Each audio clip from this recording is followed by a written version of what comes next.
যারা হাত পাকায় ভোট দিয়েছেন, আপনারা না বুঝেই ভোট দিয়েছেন। এমন একটা লোককে এই এলাকার মানুষ ভোট দিয়েছে যার দল না সরকারে, না বিরোধী দলে, না বাংলাদেশের অন্য কোথাও। কিছুই করা তার পক্ষে সম্ভব হবে না। একটা বরাদ্দ এসেছে আমতলি, তালতলি 14 ইউনিয়নে 300 নাম, আর শুধু পাথরঘাটায় একটা উপজেলায় 2000 নাম। কি পরিমাণ বঞ্চিত হয়েছেন আপনারা, সামনের দিনগুলি আপনারা বুঝবেন। যারা হাত পাকায় ভোট দিয়েছেন, আপনারা না বুঝেই ভোট দিয়েছেন। আজকে আমার প্রত্যাশা ছিল এই তালতলি উপজেলাকে একটা মডেল উপজেলায় রূপান্তরিত করা। আজকে পাকা রাস্তা অনেক আছে, ব্যবহারের অনুপযোগী, সেই রাস্তাঘাটগুলি করা। আমাদের পর্যটন ক্ষেত্রে অনেক জায়গায় আমাদের ভালো অবদান রাখার কথা ছিল। আজকে তালতলি পর্যটনের অপার সম্ভাবনা রয়েছে, আমরা সেই সুযোগ হাতছাড়া করেছি। এমন একটা লোককে এই এলাকার মানুষ ভোট দিয়েছে যার দল না সরকারে, না বিরোধী দলে, না বাংলাদেশের অন্য কোথাও। আমরা এতটাই মূর্খ, এতটাই অজ্ঞান। সারা বাংলাদেশে একটি আসন, সেটা মাত্র এই তালতলি, বরগুনা, আমতলি। আমরা জাতি হিসেবে আমরা দুর্ভাগ্য। কোনো কিছুই করা তার পক্ষে সম্ভব হবে না। আজকে আপনারা যারা আছেন, আমরা তৃণমূলে দল গঠন করব, বাড়ি বাড়ি আমরা গিয়ে দলকে মজবুত করব, এবং এই দল হতে হবে চাঁদাবাজ মুক্ত, এই দল হতে হবে সন্ত্রাস মুক্ত, এই দল হতে হবে মাদক মুক্ত। সেই পাল্লায় যারা যারা পড়েছেন, আপনারা আগে থেকে রাস্তা মাপার জন্য তৈরি হয়ে যান। কোন চাঁদাবাজের স্থান এই দলে হবে না, স্থান এই দলে হবে না। কোন মাদক ব্যবসায়ী, মাদক সেবনকারীর স্থান এই দলে হবে না। আমরা এই ব্যবস্থা ইনশাআল্লাহ করব। আমরা চাই এমন এক বিএনপি, যে বিএনপির একটা কর্মীকে দেখে মানুষ শ্রদ্ধা করবে, একটা কর্মীকে দেখে মানুষকে ভালোবাসবে, সেই কর্মীর কর্মকাণ্ডের জন্য সে বিএনপির আনুগত্যতা প্রকাশ করবে। বিএনপি কোন লুটের দল নয়। এই দলে আশ্রয় নিয়ে যদি রাতারাতি কেউ বড়লোক হওয়ার জন্য এসে থাকেন, তাহলে এই দল আপনি করতে পারবেন না। আজকে আপনার আমাদের নেতা তারেক রহমানের দেখেছেন, সাধারণ মানুষের মধ্যে মিশে যায়, সাধারণ মানুষের সাথে চলাফেরা করে। একটা প্রধানমন্ত্রীর যে প্রোটোকল আছে, সেই প্রোটোকল সে গ্রহণ করে না। অতএব সেখান থেকে আমাদের শিক্ষা গ্রহণ করতে হবে।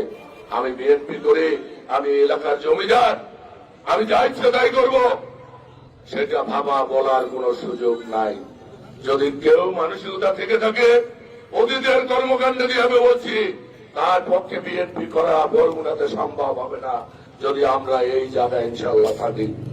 ভাইরা আমার, আগামী দিনে ইনশাল্লাহ আমরা এমপি হয়ে যাই, তাতে কোনো কষ্ট নাই।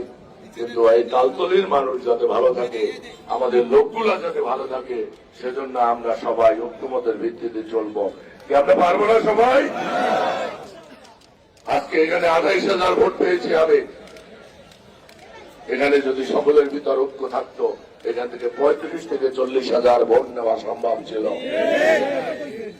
কিন্তু আমাদের দায়িত্ব জ্ঞানহীনতার জন্য আপনারা ভেবেছেন নজরুল মোল্লা এমপি হলে আমরা মাতবাড়ি করতে পারবো না, আপনারা উপজেলা চেয়ারম্যান হবেন না, আপনারা ইউনিয়ন চেয়ারম্যান হবেন না। এখন একটু ইয়ে দেয়, বরং এইটা থাকলে এই সমস্ত ইউনিয়নগুলি, এই উপজেলাগুলি আপনারা অন্তত 80% আগে যেতে। আপনার ধারণা বলছিল, আমি চেয়েছিলাম সকলকে নিয়ে একটা সুন্দর বিএনপি, একটা শান্তিময়, শান্তিপূর্ণ সব অবস্থানের একটা দল আমরা এখানে গঠন করব। কিন্তু এখানে প্রতিটা লোকে লোকে রেশারেশি, প্রত্যেককে কেউ কাউকে দেখতে পারেন না। যখন আপনারা কেউ কাউকে দেখতে পারবেন না, আপনাদের কাউরে আর ধ্যান লাগবে না। আমরা সেই ব্যবস্থা করব। আমার ইচ্ছা ছিল তালতলিতে সকল ধরনের অপরাধ আমরা বন্ধ করব। আমরা সরকারের সকল উন্নয়ন মানুষের দোরগোড়ায় পৌঁছে দেব। আজকে ফ্যামিলি কার্ড দেওয়ার কথা বলা হচ্ছে, বিভিন্ন জায়গায় ফ্যামিলি কার্ডের বিভিন্ন জেলা সিলেকশন করেছে। আপনাদের প্রতিনিধি আজকে কে হবে বলেন? আজকে 2 থানায় 300 নাম পেয়েছেন। একটা বরাদ্দ এসেছে আমতলি, তালতলি 14 ইউনিয়নে 300 নাম, আর শুধু পাথরঘাটায় একটা উপজেলায় 2000 নাম। কি পরিমাণ বঞ্চিত হয়েছেন আপনারা, সামনের দিনগুলি আপনারা বুঝবেন। যারা হাত পাকায় ভোট দিয়েছেন, আপনারা না বুঝে ভোট দিয়েছেন। ওয়াজ নসিহত করা আর রাষ্ট্র পরিচালনা করা, উন্নয়ন করা, মানুষের সেবা দেওয়া, এটা কখনো এক জিনিস নয়। এই জায়গাটায় আপনারা গোলাই ফেলাইছেন। আজকে উন্নয়ন বঞ্চিত হয়েছে বরগুনার মানুষ। আজকে 4 থেকে 5,000 কোটি টাকার কাজ হয়েছে এলাকায়। আপনাদের গাফিলতির কারণে আজকে বড় এই তালতলি মানুষ বঞ্চিত হয়েছে। এটা আমাদের জন্য একটা কষ্ট।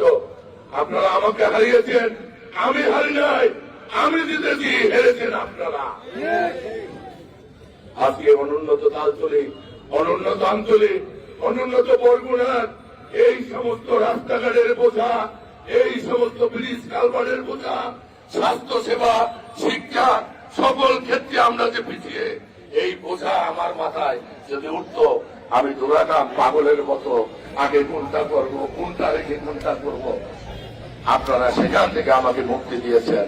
আপনারা ঠকেছেন, জিতেছি আমি। তাইরা আমি আমার কথা দীর্ঘ করব না।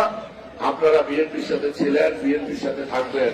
আমরা চিহ্নিত করব যারা বিএনপির নাম ব্যবহার করে, যারা বেইমানি করেছে, এবং এই বেইমান এরা যুগে যুগে বেইমানি করবে। এদের দলে থাকার কোনো অধিকার নাই। ইনশাআল্লাহ আমি আগামী দিনে করব, এবং আপনাদের নিয়ে একটা সুন্দর তালতলি আমরা গঠন করব। এবং আমরা ইউনিয়নে যারা আছেন, আমরা এরপরে কেন্দ্রে কথা বলে উপজেলা কমিটি করব, এরপরে ইউনিয়ন কমিটি, আপনারা ইউনিয়নের ওয়ার্ড, ইউনিয়নের যারা নেতৃবৃন্দ আছেন, এখন থেকে সকল সিদ্ধান্ত আপনাদের মাধ্যমে আমরা নেব, এবং সেইটাই তালতলিতে আমরা বাস্তবায়ন করব। আপনাদের হাত ধরেই হবে উন্নয়ন। আপনাদের কথার বাইরে কোনো কাজ এই তালতলিতে আমি হতে দেব না, দেব না, দেব না।